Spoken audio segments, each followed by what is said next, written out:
माहितीसाठी वळत पुढच्या बातमीकडे। बीडमधून बातमी आहे। बीडच्या कारागृहामध्ये असलेल्या वाल्मिक कराडची प्रकृती सध्या बिघडली आहे, तर कराडला अंबाजोगाईला हलवण्याच्या हालचाली सध्या सुरू असल्याची ही माहिती आहे। दरम्यान वाल्मिक कराड सरपंच संतोष देशमुख यांच्या हत्या प्रकरणातला मुख्य सूत्रधार आहे। कराडला 3 दिवसांपासून कारागृहातच सलाईन लावणं सुरू आहे।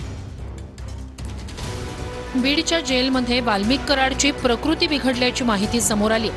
गेल्या 3 दिवसांपासून जेलमध्ये त्याच्यावर सलाईन लावून प्राथमिक उपचार सुरू आहेत।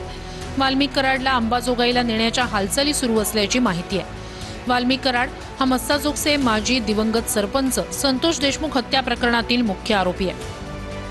प्राथमिक माहितीनुसार वाल्मिक कराडला युरोसिस्टायसिसचा संसर्ग झाल्याची माहिती आहे। सिस्टायसिस मूत्राशयाचा आजार आहे, यात मूत्रमार्गात बॅक्टेरियामुळे संसर्ग होतो। वाल्मिक कराडला अशाच आजाराची लागण झाल्याची माहिती आहे। बीड जिल्हा रुग्णालयातील पथकानं वाल्मिक कराडची तपासणी केली।